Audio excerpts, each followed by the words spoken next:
Fala galera, fala pessoal, estão aí no carnaval assistindo a aula com a gente. Agradeço pessoal, muito a dedicação de vocês de estar aí com a gente no canal. Vocês estão aí no carnaval, estão se vestindo, estão se preparando para ir para os blocos. E o que vocês vão passar para ir para os blocos? Para ficar com aquele visual bem carnavalesco, vão passar aquela maquiagem cheia de purpurina para ir para o bloco de carnaval, para curtir o carnaval. E o que, Gabriel? O que isso tem a ver com filosofia? Porque hoje a gente vai falar do filósofo que gostava muito de maquiagem. Maquiável ou Maquiavel. É uma piadinha sem graça, pessoal, mas hoje é uma aula muito importante. Nicolau Maquiavel, um dos principais filósofos aí do Renascimento, da Renascença, entendeu? E vamos abordar ele. Antes de mais nada, peço a vocês, por favor, curtam o vídeo, comentem, coloquem dúvidas aí. Na aula seguinte eu posso estar respondendo vocês, que a gente está gravando aqui na quarta e vocês estão assistindo aí na sexta-feira de carnaval. Show de bola? Vocês conhecerem aí algum amigo, algum parente que, puxa vida, não tem dinheiro para pagar um pré-vestibular daqueles presenciais. A gente está aqui com conteúdo gratuito, diariamente, abordando tudo que vai cair no vestibular. Garanto para vocês, se vocês assistirem do início ao fim aí das nossas aulas e entenderem o conteúdo, não tem erro. Não tem erro, independente do curso, da prova, da dificuldade. Se vocês fizerem a parte de vocês e continuarem acompanhando aqui o nosso canal, o conteúdo que a gente está produzindo, o final do ano vai trazer ótimas notícias para vocês. Beleza, galera? Agora, esquecendo a minha piadinha sem graça sobre Nicolau Maquiavel, vamos falar desse importantíssimo filósofo. Vamos lá. O que a gente precisa saber na aula de hoje sobre o Nicolau Maquiavel? Eu separei alguns pontos, como eu sempre faço para vocês, para o conteúdo ficar um pouquinho mais organizado. Vamos falar da origem e do contexto no qual Maquiavel vivia, lá na Itália, naquela Itália que ainda não tinha sido unificada, com muitos principados, com muitos poderes conflitantes e um papado em Roma muito poderoso.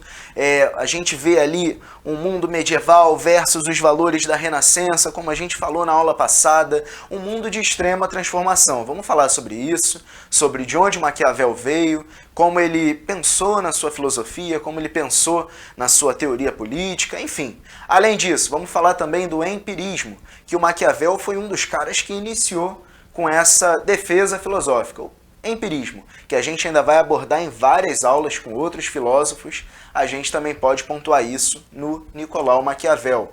Terceiro ponto de hoje, O Príncipe.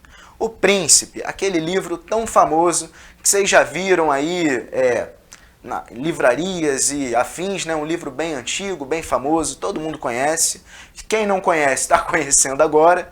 Enfim, vamos falar sobre esse livro, o que ele defendia, quais eram as ideias por trás do Príncipe. Vamos falar também sobre o conceito de virtude e fortuna, conceito esse que eu particularmente gosto bastante, eu tenho tatuado aqui na minha própria pele.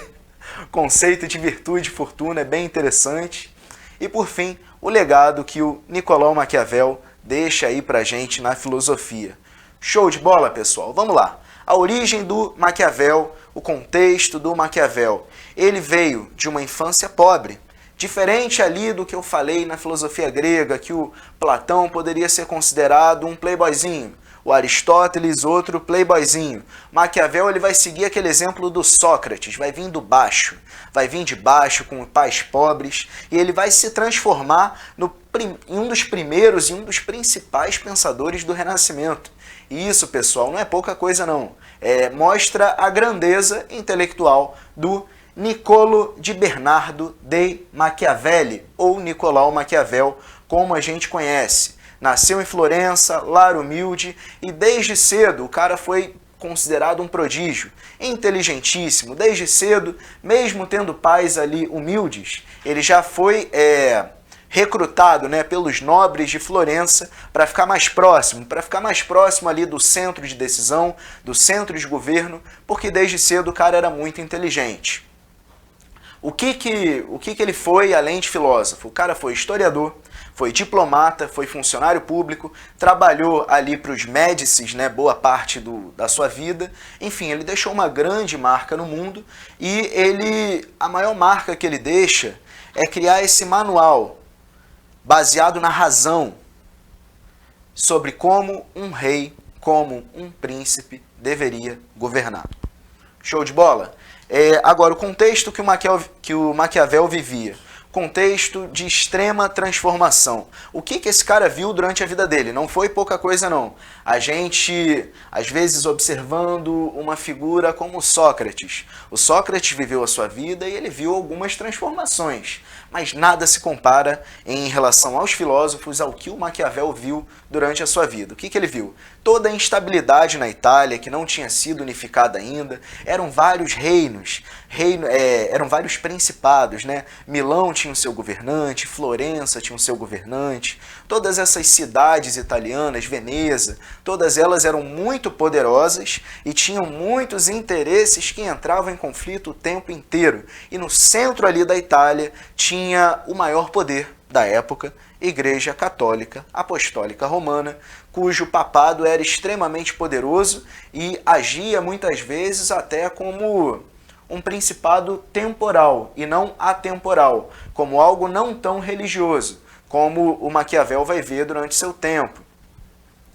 Ele, durante seu tempo, além disso, viu a queda dos Médicis em Florença, que era uma família importantíssima, na qual Maquiavel trabalhou, viu também a ascensão da monarquia espanhola, grandes navegações, início do colonialismo, ou seja, muitas coisas acontecendo no mundo. Na visão de mundo ali do Maquiavel, o que estava acontecendo para ele era uma grande revolução, enorme revolução. Estava tudo acontecendo ao mesmo tempo e a ideia dele era: vou deixar a minha marca nesse novo mundo. Como? Como que eu vou deixar a minha marca? Ele pensava, bom, até mesmo o menor dos homens, ele pode projetar uma extensa sombra, até mesmo quem é muito pequeno, através dos seus escritos, através da sua intelectualidade, da sua filosofia, pode deixar uma marca que ultrapasse como indivíduo, que vá ali para as gerações seguintes e continue existindo. Era uma forma dele se manter como um imortal. E a ideia dele era essa: num momento de extrema instabilidade e de muitas transformações, ele vai criar manuais sobre como os reis, como os príncipes, como os governantes devem governar, e é assim que ele queria deixar a sua marca no mundo. Show de bola, pessoal? Agora, o que a gente precisa entender no Maquiavel?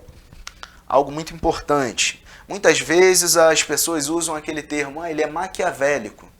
Já ouviu falar? Já ouviu falar, Igor? O cara é muito maquiavélico, meu Deus, que cara ruim. Maquiavélico demais. O que acontece? Esse termo é mal empregado. Maquiavélico, para o nosso senso comum, é aquela pessoa que não mede esforços para o bem dela, né? Eu quero subir em tal lugar, então eu vou derrubar todo mundo que estiver ao meu redor. Ou seja, uma pessoa sem ética, é uma pessoa de moral muito duvidosa, é uma pessoa sem caráter. O que o Maquiavel defendia não era isso. O que ele defendia era uma filosofia extremamente pé no chão. Principal do Maquiavel isso, é uma filosofia extremamente pé no chão. Ele se propõe não a analisar como Platão como o mundo deveria ser, ou como Sócrates, como o mundo deveria ser. O Maquiavel ele vai partir de um princípio em que o próprio cerne do gênero humano ele é decadente, ele é pecador, ele é imperfeito. Ele vai partir desse pressuposto da imperfeição do homem para dizer que a gente não tem que analisar as coisas como a gente gostaria que elas fossem, mas sim como elas são. E isso conversa diretamente, pessoal, com o empirismo. O que é o empirismo? O empirismo é uma ideia filosófica que outros vão desenvolver melhor para além ali do Maquiavel, né? Muitos outros filósofos durante o Iluminismo, durante o Renascimento, enfim. O que é o empirismo? É o contrário, gente, daquela ideia do Platão, na qual existe um mundo vindouro, um mundo das ideias, daquela ideia muito religiosa de que existe um paraíso e de que a realidade que a gente vive aqui é uma realidade mentirosa, uma realidade ilusória. o Maquiavel vai falar: olha, não existe isso. Eu só confio naquilo que eu vejo. Não me importa mundo vindouro, não me importa mundo das ideias, não me importa se o Platão acreditava que o triângulo perfeito só existia no mundo das ideias. O Maquiavel estava pouco se lixando para o triângulo perfeito. Ele queria analisar o mundo imperfeito e, mediante a isso, desenvolver uma filosofia que garantisse a estabilidade. Ele é um filósofo pé no chão. Então, pensa assim, o cara é investidor. O Maquiavel seria o mais cauteloso desses investidores. Ele ia falar: não vou investir não, que eu tenho medo de perder, sou muito pé no chão, tenho certo medo. O Maquiavel vai agir assim, com mais cautela. Ele vai analisar sempre do ponto de vista mais negativo. Não é aquela coisa: e se der tudo certo? O Maquiavel vai pensar: e se der tudo errado? Na verdade já está dando tudo errado, deixa eu sair daqui. É isso que o Maquiavel vai pensar. É um ponto de vista extremamente negativo sobre a política, sobre a vida e sobre a própria natureza humana. É assim que o Maquiavel via as coisas. E o empirismo vai ser, na perspectiva da filosofia do Maquiavel, o seguinte: só acredito no que vejo, só acredito no que toco, naquilo que eu ouço, naquilo que eu cheiro. Então não me venha falar de metafísica, não me venha falar de mundo das ideias, porque isso para mim não importa. Importa aquilo que eu vejo, toco, sinto, somente as sensações, somente o mundo terreno. Qual é a vantagem desse tipo de filosofia? Costumo dizer na aula aí para vocês, já falei inclusive na aula do Platão, quando você nega o mundo terreno em prol de um mundo das ideias, você de certa forma pode acabar se acomodando e não tentando melhorar esse mundo terreno em que você vive. Para que melhorar a sociedade se ela sempre vai ser imperfeita? Para que melhorar a sociedade se existe uma sociedade celestial para a qual você vai quando morre? Maquiavel ele vai defender o mundo terreno e isso, mesmo que ele seja um cara muito pragmático, negativo, vai ser bom porque ele vai gerar soluções ali para aquele contexto em que ele vivia. Então, trata-se de valorizar o mundo concreto, mundo terreno e procurar melhorar esse mundo terreno com a política. Aí beleza, principal obra do Maquiavel. Ele escreveu outros livros também, escreveu contos, escreveu crônicas, escreveu bastante durante a sua vida. Inclusive ele só foi ficar mais famoso quando ele já estava nos últimos anos de vida. Ele, assim como a sua filosofia, ele não teve uma vida muito tranquila não. Ele até trabalhou para os governos e tal, Médici, mas ele só foi ganhar notoriedade quando ele já estava com um pezinho na cova. Entendeu? Durante a sua vida ele foi muitas vezes até achincalhado, menosprezado com a sua filosofia, não foi tão ouvido, entendeu? Enfim, O Príncipe, principal obra de Nicolau Maquiavel, o que defendia, o que tem no Príncipe, esse livro aí que com certeza algum de vocês tem um pai, tem um tio que tem guardado, esse livro aí que a maioria dos políticos já leu. É praticamente um manual do político. Eu não conheço, dificilmente você vai ver um político que não tenha lido, que não tenha ouvido falar. A gente até costuma dizer quando existe um político que é muito pragmático, que toma decisões muito impopulares, a gente costuma dizer, pô, o Príncipe de Maquiavel tá na cabeceira ali do cara. O cara não para de ler isso, entendeu? Enfim, vamos lá. Principais pontos. Esse livro foi publicado em 1532, é um manual que vai defender a unificação italiana, mas não só uma unificação italiana. Não era só unir aquelas cidades, não era só unir aqueles territórios italianos em prol de uma bandeira, mas sim unir isso a partir de propostas de governo, e a principal delas é a monarquia. Maquiavel era extremamente monarquista. Ele acreditava que era muito preferível, assim como tantos outros filósofos gregos, que era muito melhor ter um só com punho de ferro do que dividir o poder para o povo, né? Criar uma ideia de democracia na qual o povo não saberia governar. Maquiavel vai seguir essa filosofia grega, essa tradição filosófica grega, que coloca o povo num lugar de ignorância, num lugar de seres mais tacanhos, com menos capacidade, enfim, vai defender a monarquia, vai defender também que o governante na monarquia, que o governante nesse estado ele não defendia exatamente um absolutismo ainda, essa ideia vai se cristalizar futuramente. Mas beleza, nessa monarquia forte, o governante ele vai ter a liberdade para ser mau. Isso é muito profundo, pessoal. É muito difícil, a gente pensa o quanto era revolucionário, o quanto era diferente, né? O quanto chocava, quer dizer, um filósofo na época do Renascimento dizer que um governante poderia ser mau e poderia ser cruel. Qual era a ideia do Maquiavel ao afirmar isso? Ele dizia que, na verdade, os fracos, eles não sabem governar. E a força significa você agir com bondade ou com maldade, crueldade, violência, quando for necessário. E se o governante não tiver peito para agir de forma dura, na verdade, ele está prejudicando seu próprio povo. O Maquiavel defendia isso. Muitas vezes, né, a gente resume de uma forma bem simples que para o Maquiavel, muitas vezes os fins vão justificar aí os meios. É o que muitas vezes o pessoal diz ao chamar os outros de maquiavélico. Enfim, o governante ele poderia ser mau desde que isso mantivesse a estabilidade daquela monarquia. Isso vai subverter o quê? Vai subverter a ética e vai subverter a própria moralidade cristã. A gente está falando de uma época extremamente cristã. Que ideia é essa de uma Europa ocidental extremamente cristã, alguém poder ser mau?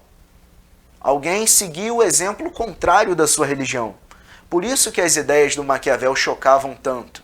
Enfim, o que eu digo para vocês é que ele não defendia o mal porque ele era cruel, mas ele defendia uma moral baseada em resultado.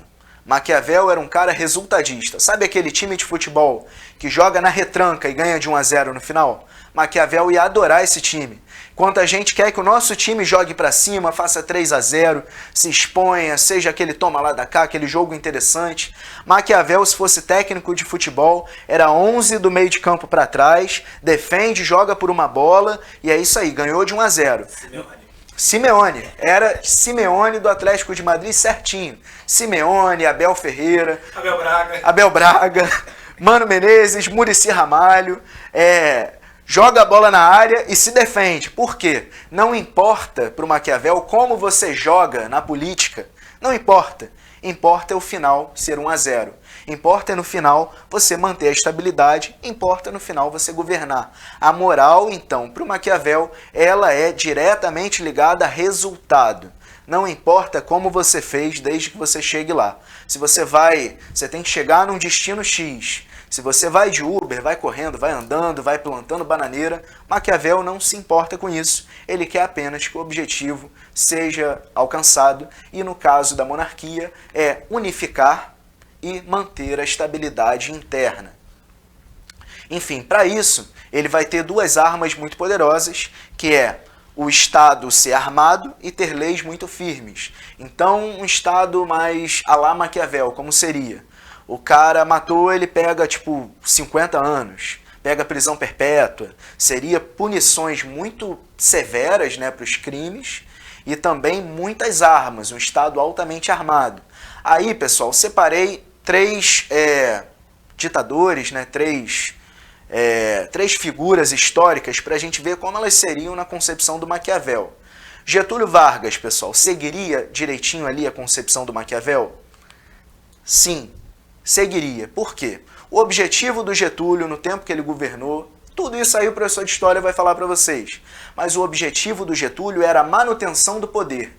Então, se ele tivesse que se aliar a grupos mais de direita ou a grupos mais de esquerda, não importava. Se ele tivesse que se aliar ao centro ou a qualquer grupo político, se ele tivesse que fazer o bem ou fazer o mal, não importava. O que importava para o Getúlio era manter o poder e manter ali aquela proposta de governo defendida por ele. Agora, segunda figura, Adolf Hitler no nazismo, ele não obedeceria à cartilha de Maquiavel. Por quê? Maquiavel ele vai defender que o governante pode sim ser cruel, mas qual seria o erro de Adolf Hitler na concepção maquiavélica? Hitler ele foi tão cruel, mas tão cruel, ele levou a crueldade para um nível tão alto que ele criou inimigos internos e externos e perdeu a estabilidade. Maquiavel ele não vai defender a a ação moral, mas sim a estabilidade.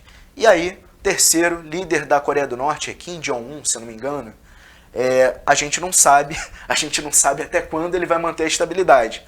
Por enquanto, na concepção maquiavélica, ele está conseguindo manter a estabilidade, privando os seus cidadãos aí da liberdade e tudo mais. Tem toda aquela discussão sobre Coreia do Norte, país muito fechado, regime muito fechado, mas ele está mantendo a estabilidade. Na concepção maquiavélica, o principal é isso, estabilidade, manter o governo, manter tudo unificado, não ter rebeldia, não ter movimentos contrários. É isso. Agora, continuando aí o príncipe, como eu falei para vocês, ele vai defender a política como ela é e não como ela deveria ser. Isso é muito importante. Por quê? Nessa época aí de Idade Média, a política e a religião estavam extremamente ligadas. Então, muitas vezes um rei, digamos um rei ali do reino inglês de Wessex, na Inglaterra, enfim, isso aí, aula de história, pessoal.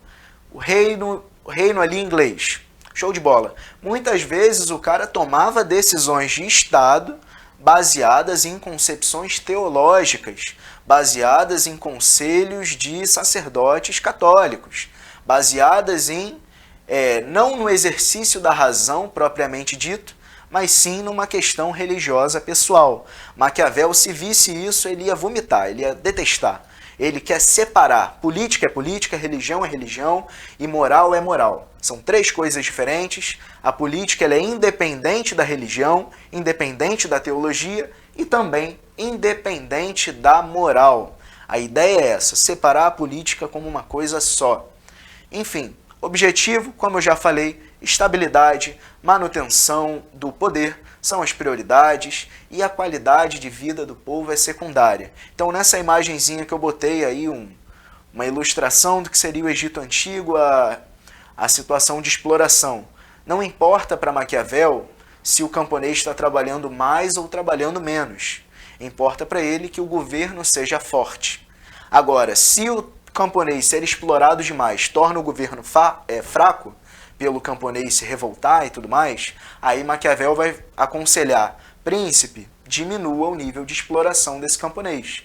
Agora, se o camponês está sendo explorado pouco, entre aspas, e o governo está arrecadando pouco imposto, e o governo está se transformando, está ocupando uma posição de fraqueza frente aos seus inimigos, o Maquiavel vai falar, príncipe, por favor, aumente os impostos, aumente a arrecadação do Estado, porque o Estado é mais importante que o indivíduo na concepção de Maquiavel, que é uma concepção que a gente não entende assim hoje. A nossa democracia aqui brasileira não entende assim. A gente entende que o Estado ele serve para tornar a vida do indivíduo melhor. Ele serve para construir uma sociedade em que as pessoas são mais felizes, em que as pessoas vivem melhor umas com as outras. Então não defendemos mais hoje em dia essa ideia de que a escravização, a maldade, a falta de ética seriam boas para a política. Muito pelo contrário, essa ideia de Maquiavel está caindo aí no esquecimento. Enfim, aí falei aí sobre como é nos dias de hoje, que a gente não defende mais, que a história não defende mais essa concepção de que o príncipe pode fazer tudo, que o governante pode fazer tudo. E isso vem de muitas críticas, muitas críticas que Maquiavel sofreu ao longo da história. Maquiavel ele é duramente criticado por dar espaço para atos de crueldade desses governantes. Ele vai romper com a ideia ali do Aristóteles. O que o Aristóteles vai falar? Que as pessoas precisam viver em eudaimonia, como eu falei ali na aula de Aristóteles, alguns vídeos atrás. Vocês podem voltar lá. Quem não assistiu, recomendo que voltem. O Aristóteles vai falar que o ser humano ele é um ser social, ele precisa ser feliz, então os meios vão justificar os fins, para Aristóteles. Maquiavel fala o contrário, os fins justificam os meios. Botei essa imagem aí, é de um governante da atual Rússia, né? Antes era Império Russo, é o Czar Ivan o Terrível. Esse é mais um dos caras que muito provavelmente leu as obras de Maquiavel e não à toa ele recebeu essa alcunha de Ivan o Terrível. Coisas que o cara fez durante a vida dele.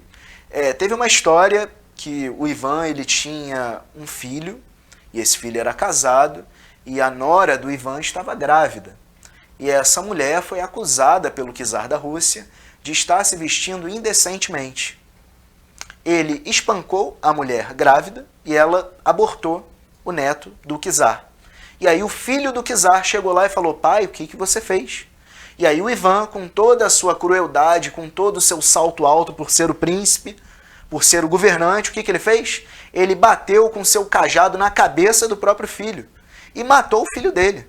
Matou o neto e matou o filho. E aí ele ganhou essa alcunha. Ivan o Terrível. Ivan aquele que dá medo nas pessoas. E ele acabou com todos os descendentes direto dele, né, pro trono de czar da Rússia. Qual o problema dessa defesa da ideia do Maquiavel? Qual é a medida certa de crueldade que o príncipe tem que ter? Qual é a medida certa de dureza? Qual é a medida certa que um governante pode desobedecer à lei? Qual é a medida certa que alguém pode ter poder sobre a vida de outro? Se pelo próprio Maquiavel a natureza humana ela é vil, né, ela é corrompida, até que ponto o príncipe pode ter essa liberdade toda? Até que ponto é saudável dar essa liberdade para alguém que pode ter episódios de loucura como o Ivan o Terrível, que matou 2 membros da sua família em pouco espaço de tempo? Entendem? É muito importante ter cuidado aí com essas ideias de Maquiavel quando a gente pensa nelas na política. Aí, pessoal, fiz uma animaçãozinha para vocês entenderem como seria uma conversa do Aristóteles com o Maquiavel, o que eles iriam discordar. Aristóteles falaria para o Maquiavel: a justiça é um valor universal. Ou seja, Aristóteles vai falar: não se responde justiça com injustiça ou injustiça com justiça. A justiça é universal, você deve agir de forma justa sempre. Maquiavel vai falar: justiça é bom. Se puder ser justo, seja justo, mas o resultado é melhor. O Aristóteles vai falar: se todos forem bons, haverá harmonia. Ou seja, uma sociedade precisa se preocupar com que os cidadãos sejam pessoas boas, assim não haverá problema. O Maquiavel vai falar: os humanos não são pessoas boas, então é melhor ser temido do que ser amado, porque a própria natureza humana não é boa, segundo a ideia do Maquiavel. Aí beleza, outro conceito defendido aí no Príncipe, o conceito de virtude e o conceito de fortuna, que eu lá nos primeiros semestres de faculdade fui lá e tatuei no antebraço. Enfim, não sei se eu tatuaria hoje em dia, mas já tá, não tem como tirar agora, pessoal. Enfim, o que é a fortuna na concepção do Maquiavel? É a sorte, a circunstância, o contexto que o indivíduo está. Então, por exemplo, tem pessoas que têm mais privilégios do que outras. Tem pessoas que nascem filhas do Neymar. Imagina, vocês nascerem, e quem é meu pai? Neymar. Ou então, quem é meu pai? David Beckham. Caramba, é um altíssimo privilégio. Então, a sua fortuna, que significa sorte ou azar, é muito alta. E o outro conceito é a virtude. Seria basicamente a capacidade individual do governante ou do próprio indivíduo, do ser humano, né, de alcançar os objetivos que ele tem mediante a força pessoal, ao planejamento, a imposição da sua vontade, a correr atrás. Resumindo o conceito de virtude e de fortuna. Se a vida te der limões, faça uma bela limonada. Por isso que eu botei a imagenzinha aí da limonada para vocês lembrarem. Se a vida der limões a vocês, façam uma limonada. Se vocês não tiverem, de repente, todas as oportunidades do mundo para estudar nos melhores colégios do Brasil, façam o possível e é o que a gente pode fazer. Essa é a nossa autonomia, certo, pessoal? Show!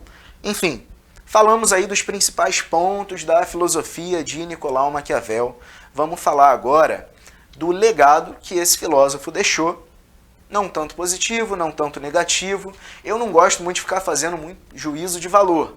A gente tem que contextualizar o Maquiavel naquele tempo e espaço, de uma Itália que não era unificada, de uma Europa que vivia em constante guerra. Então, pensem bem, se a gente está num continente que todo ano tem guerra, será que não é melhor que haja uma crueldade menor por parte de um governante e esse governante mantenha a ordem?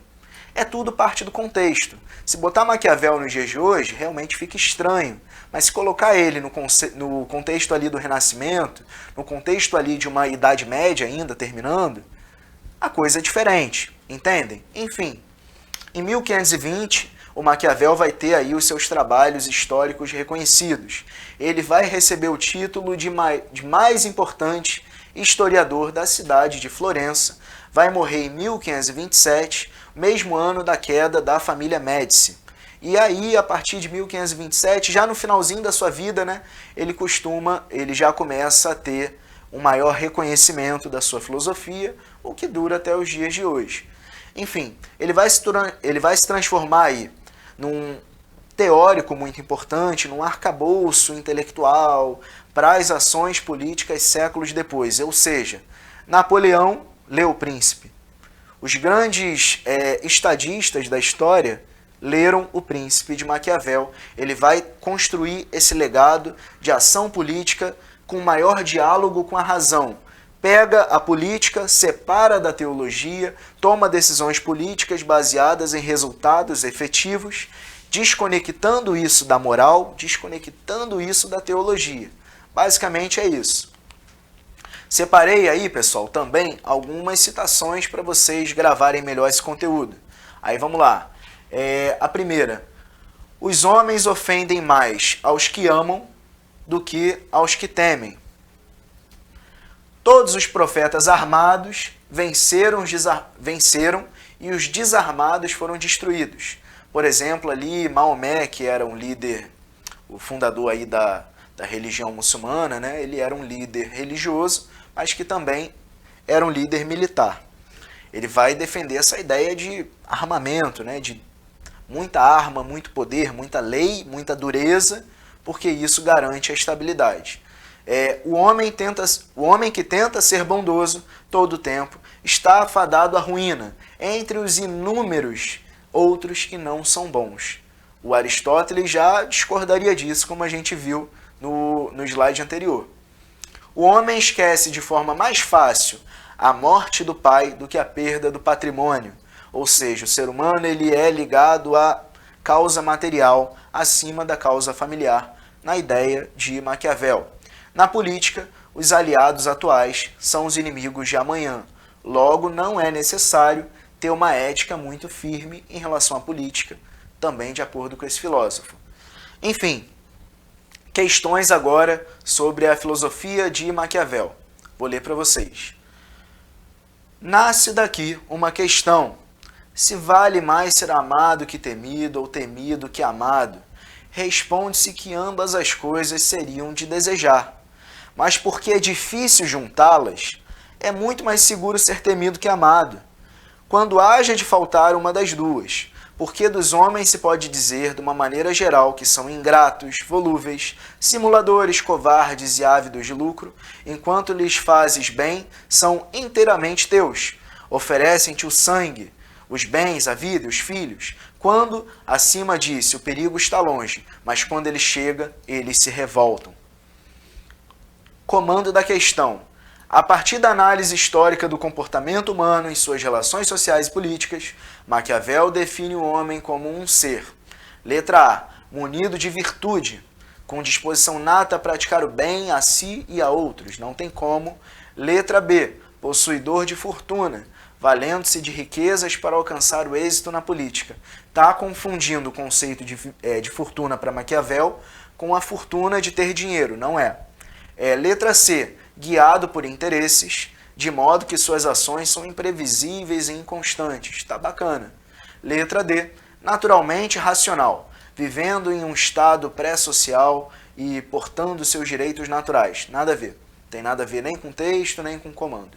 Letra E. Sociável por natureza, mantendo relações pacíficas com seus pares. É justamente o contrário que o texto nos afirmou. Logo, o certo é a letra C. Questão do Enem essa aí, pessoal. Questão agora número 2. Não ignora a opinião antiga e muito difundida de que o que acontece no mundo é decidido por Deus e pelo acaso. Essa opinião é muito aceita em nossos dias devido às grandes transformações ocorridas, que ocorrem diariamente, as quais escapam à conjectura humana. Não obstante, para não ignorar inteiramente o nosso livre-arbítrio, creio que se pode aceitar que a sorte decida metade dos nossos atos, mas o livre-arbítrio nos permite controle sobre a outra metade. Isso está conversando com aquela ideia que a gente falou de virtude e fortuna. Comando da questão, o príncipe. Em O Príncipe, Maquiavel refletiu sobre o exercício do poder em seu tempo. No trecho citado, o autor demonstra o vínculo entre o seu pensamento político e o humanismo renascentista ao: letra A. Valorizar a interferência divina nos acontecimentos definidores do seu tempo. Ele não está valorizando a interferência divina. Ele está falando que ela existe, mas que o ser humano tem livre-arbítrio, não pode ser a letra A. Letra B. Rejeitar a intervenção do acaso nos processos políticos. Não rejeita. Letra C. Afirmar a confiança na razão autônoma como fundamento da ação humana. Pode ser. Letra D. Romper com a tradição que valorizava o passado como fonte de aprendizagem. Não rompe. E letra E. Redefinir a ação política com base na unidade entre fé e razão. Não pode ser porque justamente na letra E ele quer separar. Ele não quer associar fé e razão. Ele quer deixar a fé nos mosteiros e nas igrejas e deixar a razão na política. Ou seja, só pode ser a letra C mesmo. Exercício número 3.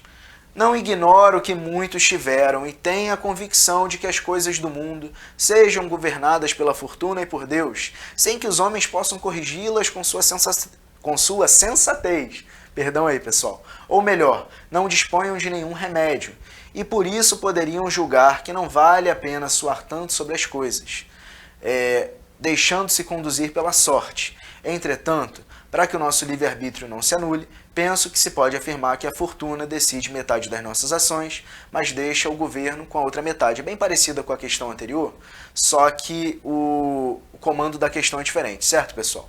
De acordo com as ideias de Maquiavel, a passagem apresentada se refere, letra A, no modo como ele compreende a ação humana, tensionada pela relação entre as circunstâncias que cercam o homem, a fortuna, e os seus atos voluntários, a virtude. Eu acredito que seja essa. Vamos lá, na letra B. A negação completa dos desígnios de Deus. Não está negando em nenhum momento os desígnios de Deus. É necessário a gente entender que Maquiavel não era ateu. Ele não estava defendendo um rompimento com Deus. Ele só queria deixar Deus num local e a política no outro local. Basicamente é isso. Não pode ser letra B. Letra C. A sua crítica ao modelo antropocêntrico, o qual o homem está no centro. A crítica ao modelo antropocêntrico de governar. Ele criticava isso, pessoal? Não, não era uma crítica. Ele está justamente valorizando essa ideia. Letra D. Ao modelo teocêntrico de governar, cuja ascensão deveria, segundo ele, ser fortalecida pela primazia da fortuna sobre o livre-arbítrio humano. Ele não vai dar uma primazia, ele vai dizer que é equilibrado. E letra E, ao fortalecimento da integração entre Estado e Igreja. Bobeira, pessoal, ele não defendia essa integração de forma alguma, como eu falei, separar e não unificar Estado e Igreja. A certa é a letra A. Vamos lá, exercício agora número 4.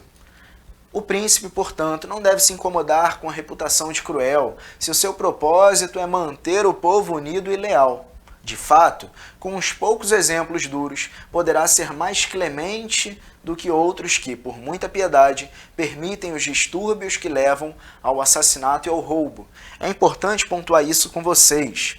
O Maquiavel ele não vai associar a crueldade como apenas crueldade. Ela é um meio para atingir o fim da estabilidade.